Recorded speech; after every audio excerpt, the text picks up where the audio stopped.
Arkadaşlar merhabalar. Hazır çiftleşmiş, döllenmiş anayla bölme işlemi nasıl yapılır onu göstereceğim sizlere. Sezon olarak ilkbahar döneminin başlarındayız. Yani gelişimini hemen hemen hızlı bir şekilde sürdürmüş ve 10 çıtayı zorlayan bir kovanımızın bir hafta kadar sonra kata gelmesi gerekiyor. Fakat henüz bunun için erken olduğu düşüncesiyle bu kovanımızı böleceğiz. Hazır çiftleşmiş anamız var elimizde. Yani memeden çıkmış, henüz döllenmemiş ana değil, döllenmiş, çiftleşmiş, hemen yumurtlamaya hazır bir ana vereceğiz. Öncelikle bu kovanımızda ana arımızı bulacağız arkadaşlar.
Evet arkadaşlar, ana arımızı bulduk.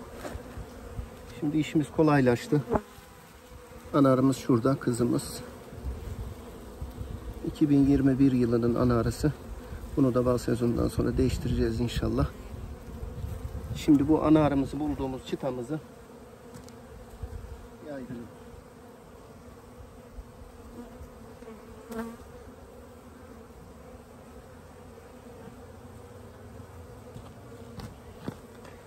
Evet arkadaşlar, şimdi kapalı yavrusu bol olan peteklerimizden ikişer tane seçeceğiz. Tabii ki içerisinde açık yavru da vardır. Ona göre tedbirimizi de alacağız.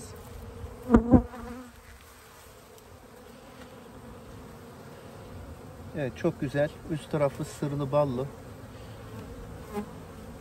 Kapalı yavrulu, açık larvalı bir peteğimiz. Bunu hemen bölme yapacağımız yandaki kovanımıza alıyoruz. Bir tane daha alacağım arkadaşlar.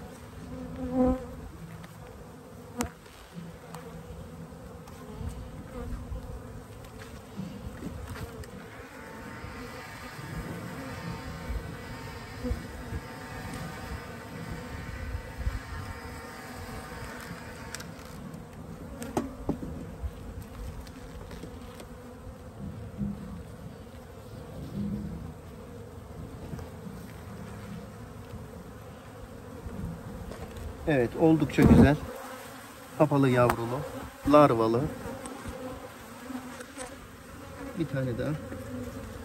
Arkası da iyi görünüyor. Onu da buraya alacağım.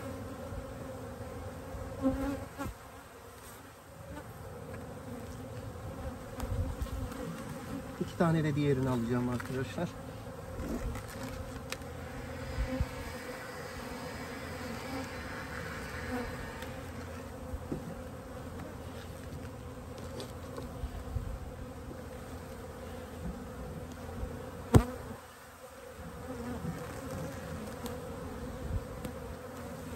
Evet.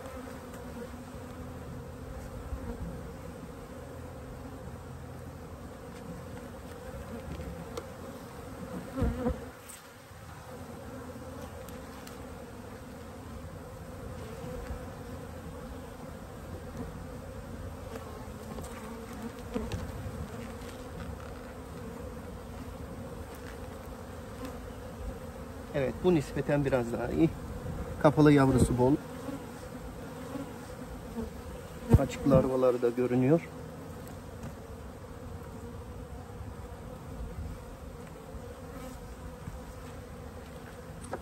Arkadaşlar şimdi geri kalanlarda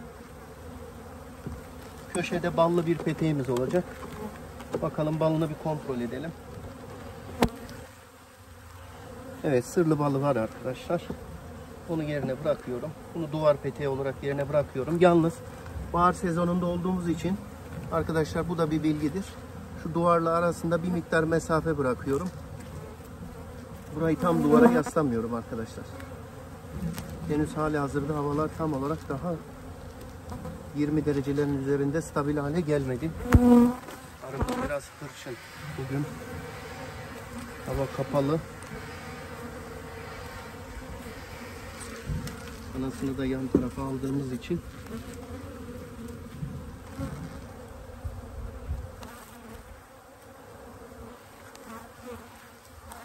evet arkadaşlar.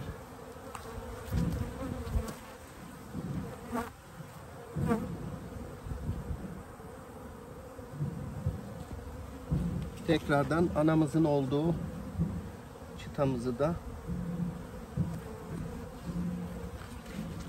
yerine koyuyoruz arkadaşlar.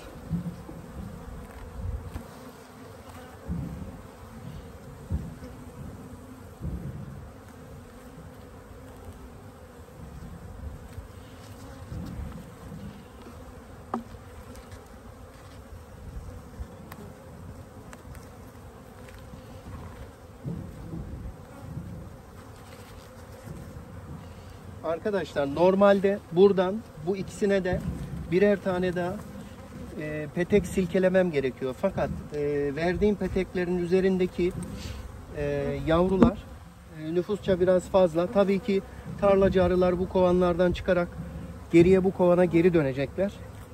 Aralıkta biraz uzak yere koyacağım. Fakat yine de kalan arıların yeteceği kanaati var. Ama normalde bu tip bölmeler yapılırken bir miktarda arı silkelenmesi lazım arkadaşlar.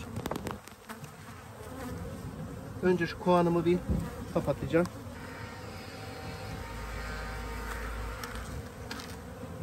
Arkadaşlar bu kovanımıza bir tane hazır kabarmış petek.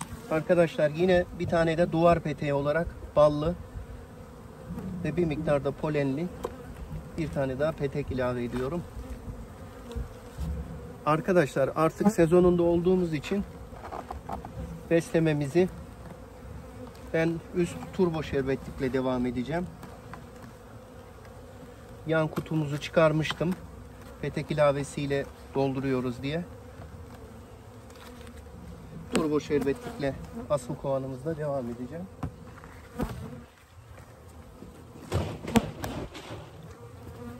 İkiye bir şerbetimizi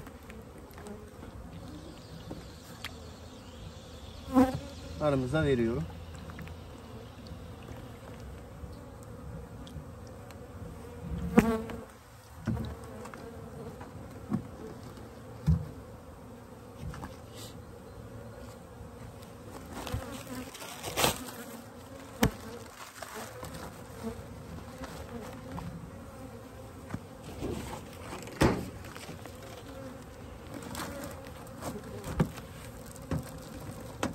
Evet arkadaşlar, böldüğümüz arılara birer tane sırlı, ballı ve polenli petek veriyorum.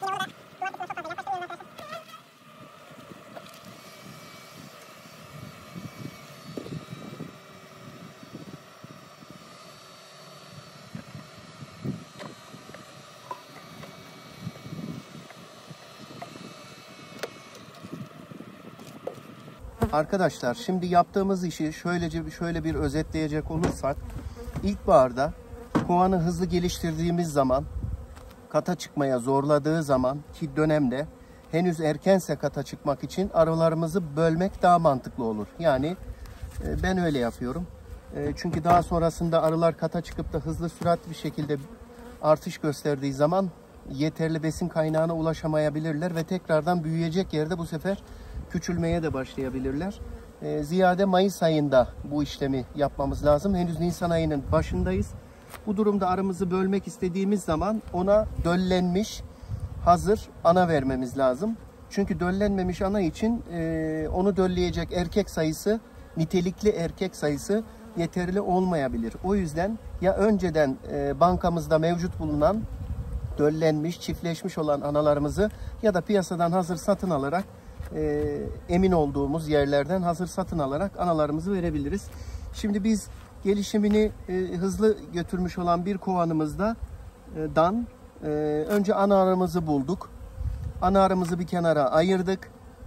Akabinde tercih olarak tamamının kapalı yavrulu olması tercih edilir. Fakat yine bu dönemde tamamı kapalı yavrulu olmayabilir.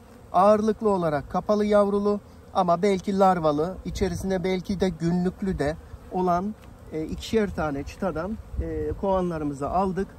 Bunların yanlarına birer tane ballı petek verdik. Diğer taraflarına şerbetliğimizi ve bölme tahtamızı, arkadaşlar şu şekilde görülüyordur, bölme tahtamızı yerleştirdik. Aslında yapabiliyorsanız 3 çıta olarak aktaralım. Fakat sayı bu tarafta da nüfus azalmasını istediğimiz için 2 çıta olarak ben yaptım. Sonra bu kovanımızda ana arımızı tekrar yerleşimi sağladıktan sonra stok kontrolü yapıyoruz. Benim bu kovanımda bal tükenmişti. Bir tane ballı petek verdim duvar peteğe. Öncesine bir tane de yeniden yavru atmaya devam etmesi için araya bir tane kabarmış petek verdim. İkinci sıraya daha önce üzerine şuruplama yapıyordum veya kutudan veriyordum. Ama şimdi artık sezon hızlandığı için turbo şerbetliği koydum ve üzerinden vereceğim. Çok fazla rahatsız etmemek için. Tekrardan bu 10 çıtaya geldiğinde turbo şerbetliği çıkararak üst tarafa kat atacağım. Diğer kovanlarımızda, böldüğümüz kovanlarda şu anda bir miktar açık tutuyorum ki tarlacı arılar çıkıp gidecek olanlar gitsin, hem nüfusu kontrol etmiş olayım. Fakat kuvvetli arılı petek verdiğim için tarlacılardan sonra kalan yavrulular buraya yetecektir. Kontrol edeceğim. Şimdi arkadaşlar yapacağımız işlem, benim hazır olarak getirdiğim çiftleşmiş, döllenmiş analarımız var. Bunları şu anda açmayacağım arkadaşlar. Neden? Çünkü verdiğim peteklerde muhtemelen günlükler de var. Larvalar da var. Günlüklerden hemen ana memesi dikmeye çalışacaklar. Ben 3-4 gün sonra tekrar geleceğim ve o ana memelerini bozacağım.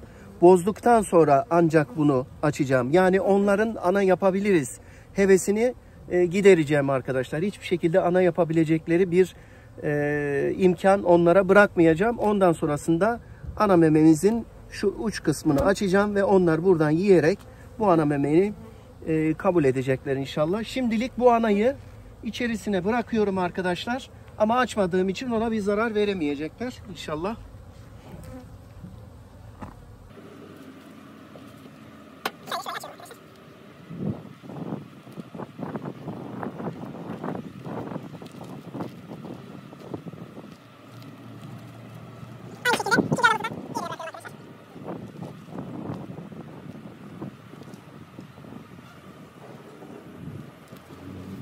Arkadaşlar 3-4 gün sonra geldiğimde ikinci sıraya boş peteğe vereceğim. Neden boş petek veriyorum? Ana döllü olduğu için anayı çıkarır çıkarmaz ana hemen yavru atmaya başlayacaktır ve bu konumuz hızlı bir şekilde ilerlemeye başlayacaktır.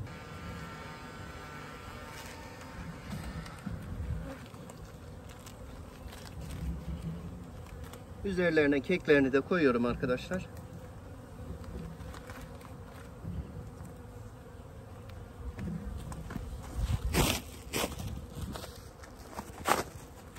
Arkadaşlar şu şekilde saracağım.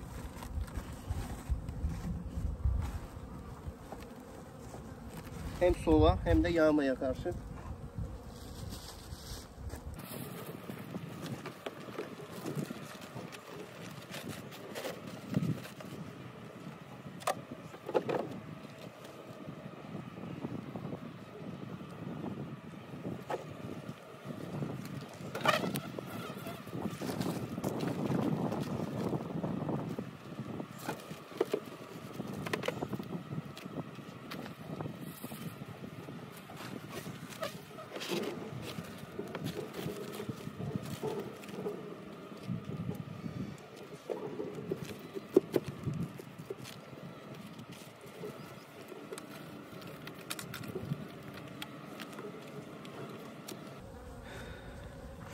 Evet arkadaşlar, bölme yaptığımız bu iki kovanımızı aralıkta uzak bir yere getirip bırakacağız inşallah. Arkadaşlar, bölme işlemini yaptığımız bu kovanlarımızda bildiğiniz gibi kapalıların yanında açık larvalı ve günlükler de muhtemelen vardır. O günlükleri 3-4 gün sonra geliyoruz ve bozuyoruz o memeleri arkadaşlar. Ve bu kovanların içerisindeki arıların başka ana arı memesi dikme ihtimali kalmadığı anda verdiğimiz ana arıların üstlerindeki teli söküp açıyoruz ve ana arıyı kekini yiyerek çıkarmasını ve kabullenmelerini sağlıyoruz. Arkadaşlar, herkese hayırlı, bereketli bir sezon diliyorum. Allah'a emanet olunuz.